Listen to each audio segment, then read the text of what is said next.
look at the geometric series. Yes, ma'am.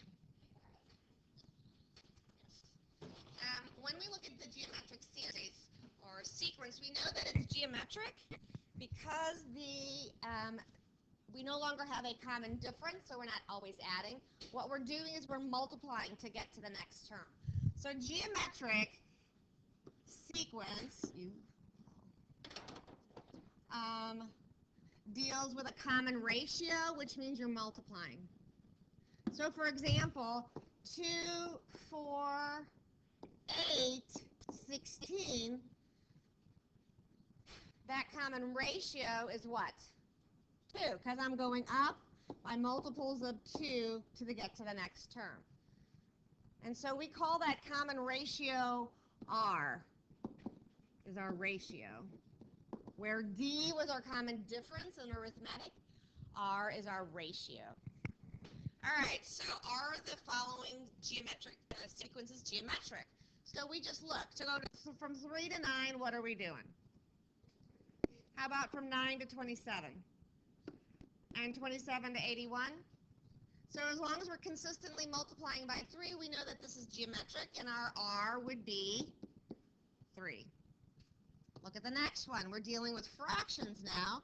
So fractions, we have to look at a lot of different things. We have to look at the numerator, what's going on, and the denominator. So in this one, we see that the numerator is constant, correct? And we look at our denominator. A 2 goes to a 4, goes to an 8, to a 16. So we know that we're multiplying the denominator each time by 2. So our R is going to be 1 over 2. So there's a recursive formula. All right, that just gets you the next term.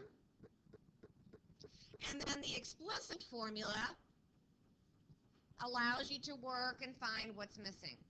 So in the explicit, again, I have to have the first term or find it if I don't have it. R is my ratio. N is the terms, how many terms we're considering. Okay, so there's a clarification from yesterday since you weren't sure what N was. And A sub N is the value of the nth term. So it's the value of the 10th term or the 9th term, where N is your 9. Are we clear now what that A sub N represents? Or do we still have confusion on that? No? Okay. All right. So here's an example, right? The explicit form of the geometric sequence where the first terms are, so get in the habit of writing this down. So the first term has a subscript of 1. The second term has the subscript of 2. If I'm telling you it's geometric, then you need to know I'm multiplying to get to my second term. So from that, I'm able to determine my R. What is my R? 5, because I'm multiplying the 2 by the 5 to get 10. So we start and we say our nth term is equal to our first term times the ratio to the n minus 1. So when we're looking for our explicit formula, any place that's got an n needs to be allowed to remain as an n. So we're filling everything else in. So that means I am allowed to fill in what the first term is and what my R is. Well, the nth term means I'm starting with the first term, and I'm going to multiply that by my common ratio of 5 to the n minus 1. So does that give me 10 to the n minus 1 if I simplify it down? Yes or no? When we are multiplying, we have to consider our bases and our exponents. I have different bases and different exponents. They cannot be combined. They cannot be combined. So this is as far as you can go in simplifying your explicit formula.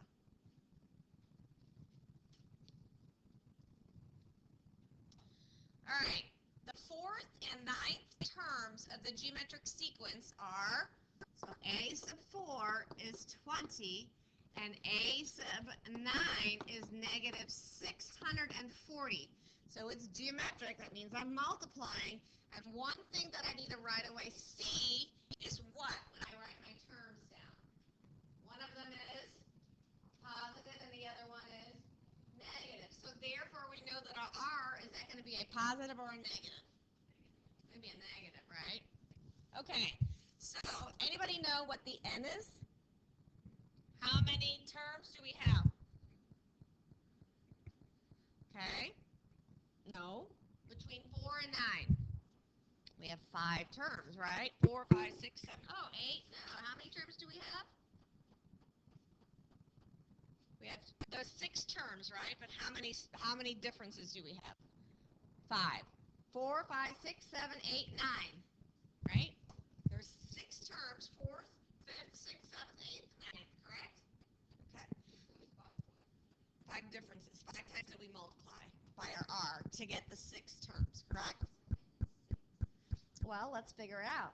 We're going to do a little bit of, we're going to figure out what our R is first. How am I going to figure out my R?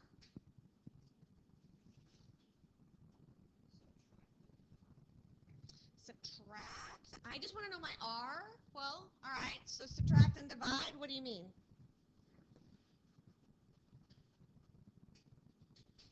We can rename these, can't we? Can't we rename this as A sub 1? Right? Now, if I said that there were 6 terms, right? 4, 5, 6, 7, 8, 9. Isn't that how many terms we have? We've defined the 4th term and the 9th term. So if we rename them and we make the 4th term the 1st term, you following what I'm doing? This would be the 2nd, the 3rd, the 4th, the 5th. That's why this one becomes the 6th term. We're going to rename it as A to the 6th. So the explicit formula is going to be allowing us to figure out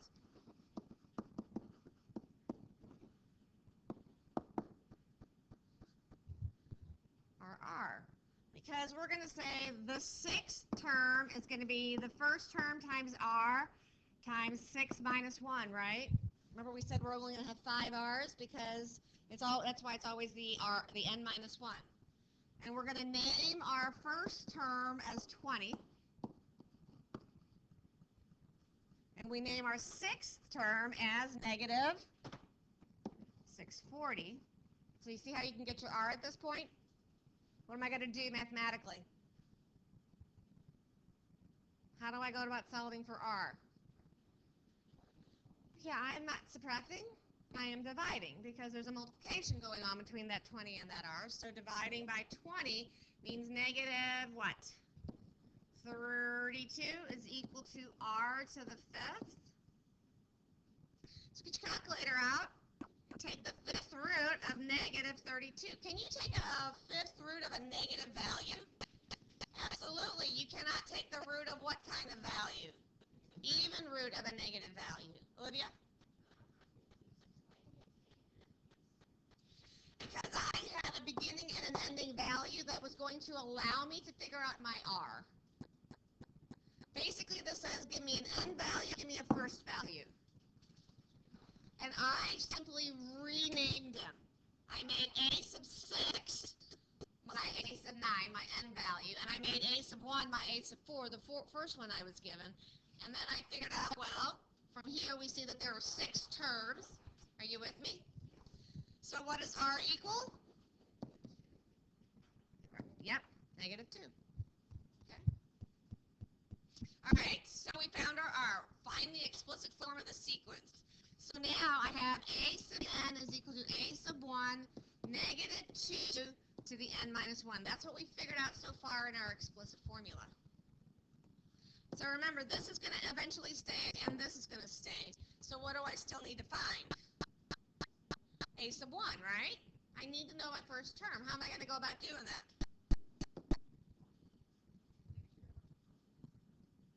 $20 is my what? Yeah, keep going. So if 20 is my final term, that means I know A sub 4, right? That means I need to still find A sub 1 and negative 2 to the 4 minus 1. So everything will be filled in, won't it? Because we know what the 4th term is. Could I have used the 9th term and done the same thing? Sure you could have. You just have an ending term. You determine whether you want the fourth term or the ninth term. It doesn't matter as your last term. Okay, so we're going to say 20 is equal to a sub 1 times negative 2 to the third. Well, negative 2 to the third is negative. So we get 20 over negative 8 is a sub 1, which when we reduce down by 4 gives me 5 over negative 2. So what's my first term?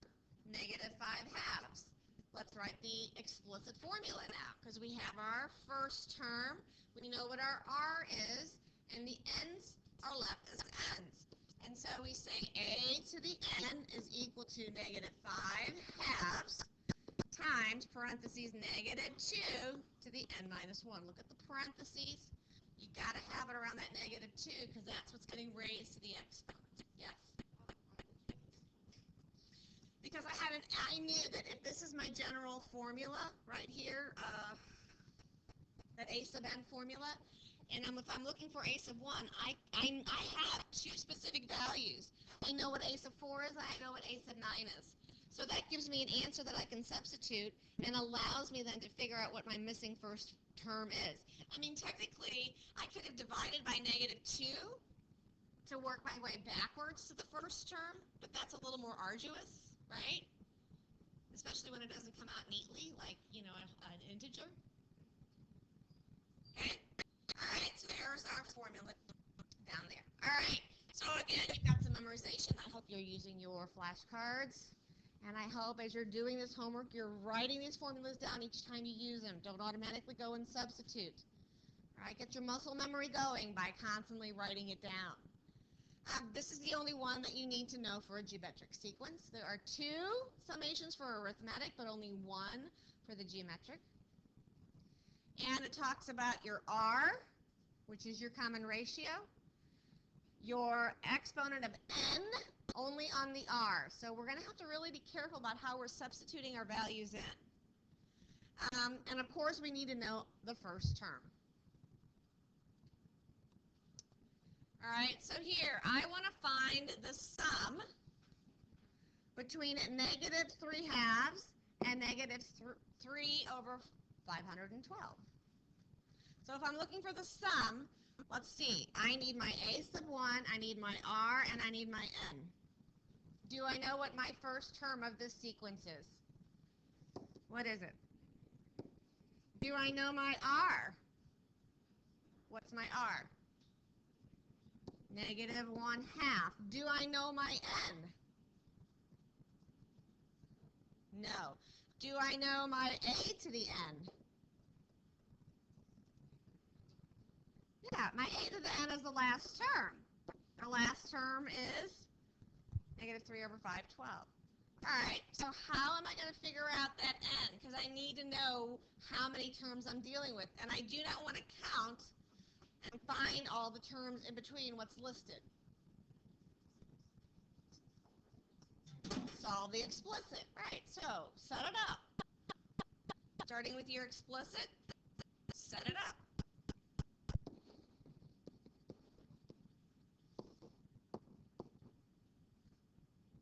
This little n up here is what I'm looking for, and you have all the information. I can't find the sum until I know how many terms I'm trying to add up.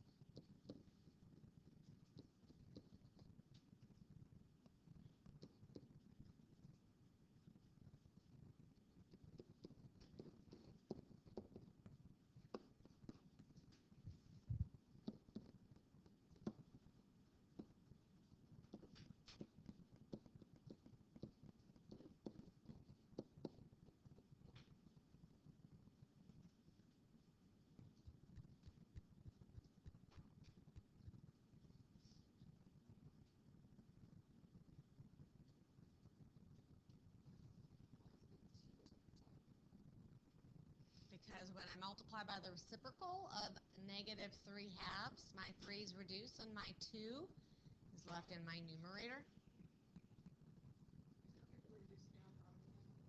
I did. I reduced it right here. All right, so now we got to figure out how to get to our n, because we can't take the nth root, and I got that exponent with n minus 1 going on in there. So you got to think back to last year when we talked about logs. We talked about always making sure that we can make them in similar bases, yes? So 256 is probably going to be 2 to some power. What do you think its power is going to be?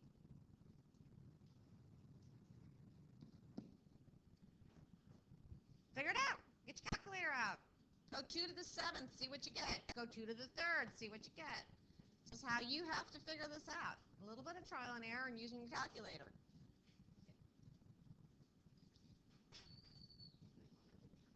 You're trying to figure out the power on 2. That gives you 256. 2 to the 8th. 2 to the 8th. So that means n minus 1 has to equal 8. So n is 9. Right. I have 9 terms.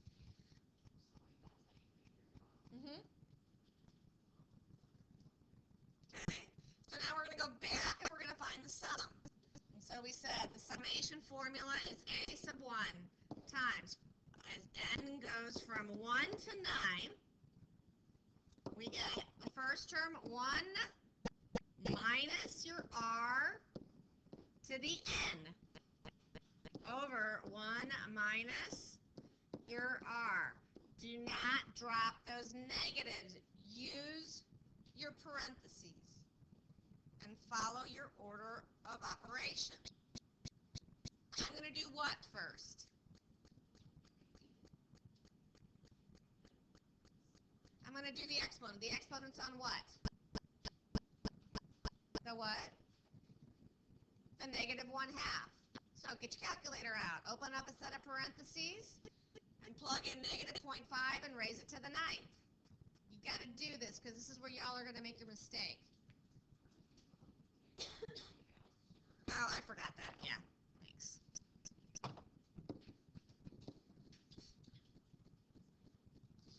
So, whatever that is, we're going to go 1 minus our answer. So go 1 minus our answer.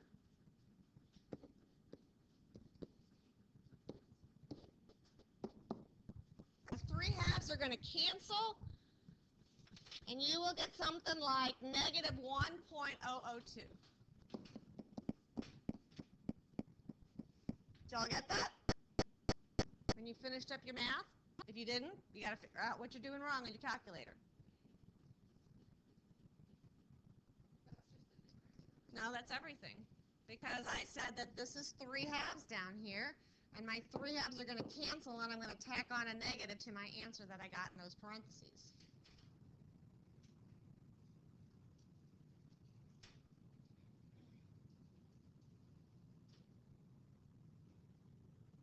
Anybody not getting the negative 1.002? Because of this negative here that's sitting out here. Remember, our first term was negative 3/2. So, like, if you didn't see that they would cancel, well, then you would take this answer divided by 3/2.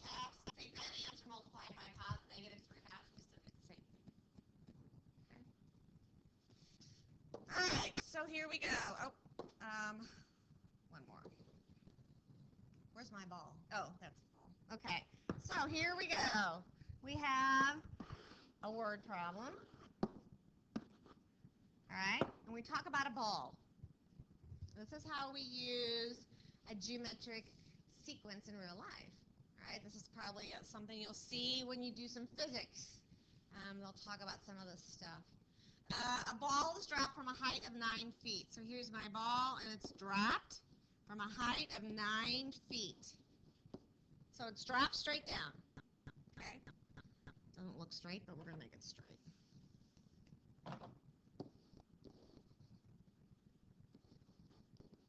And then it hits the ground and bounces to a height of 6 feet. So it goes up 6 feet, which means now what's it going to do?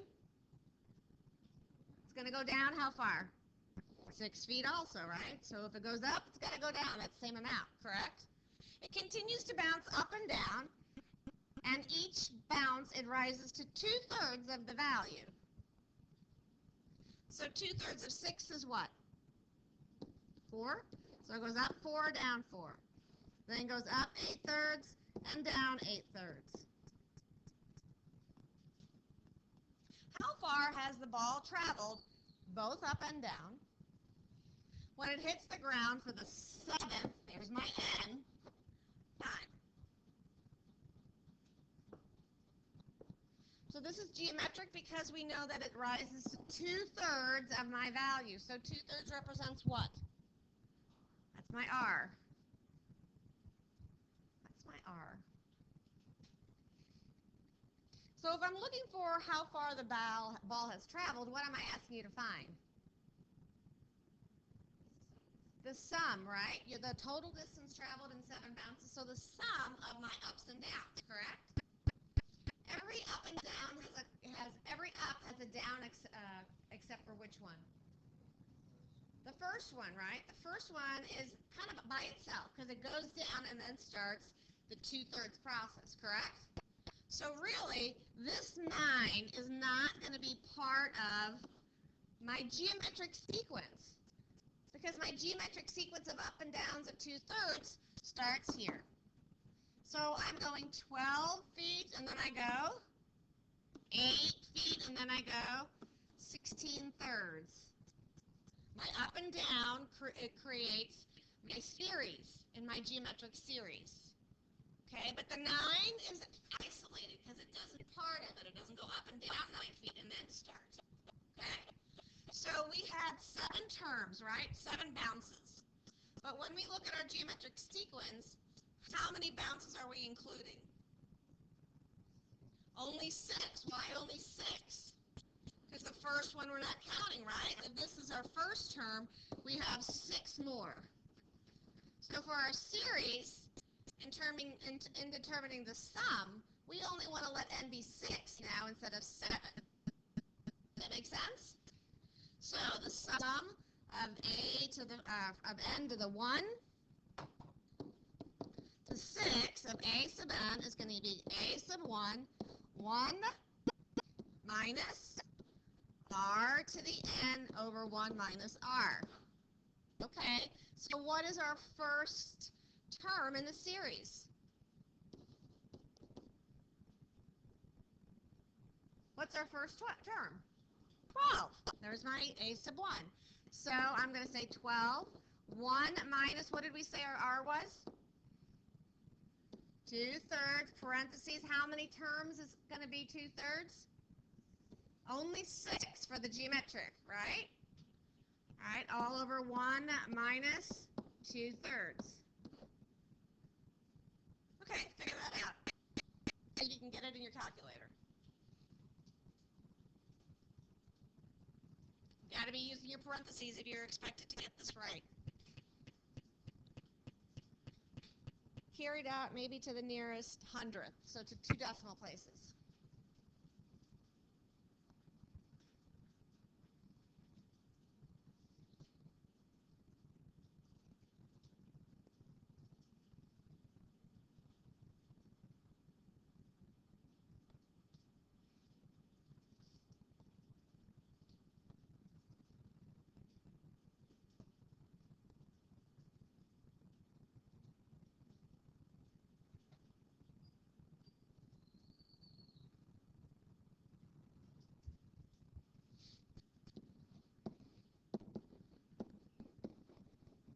That's what I got. If you plugged it in right, you should get 32.84 feet.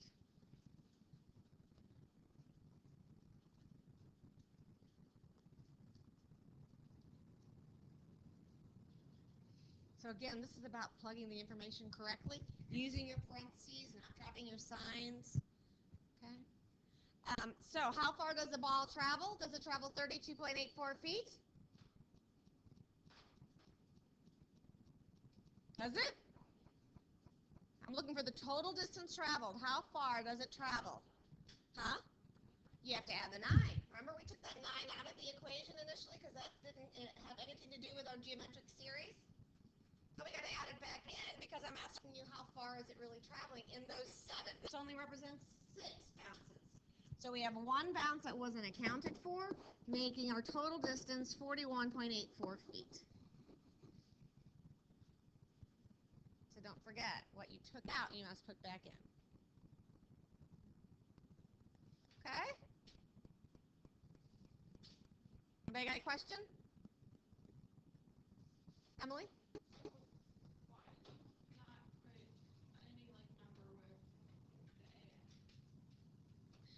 Here, I could have gone 6. I'm just looking for the 6.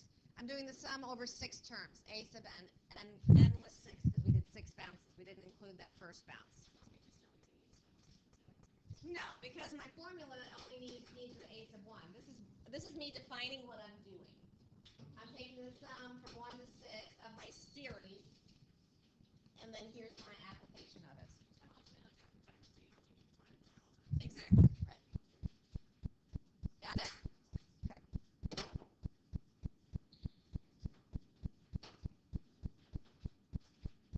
Oops, don't want that.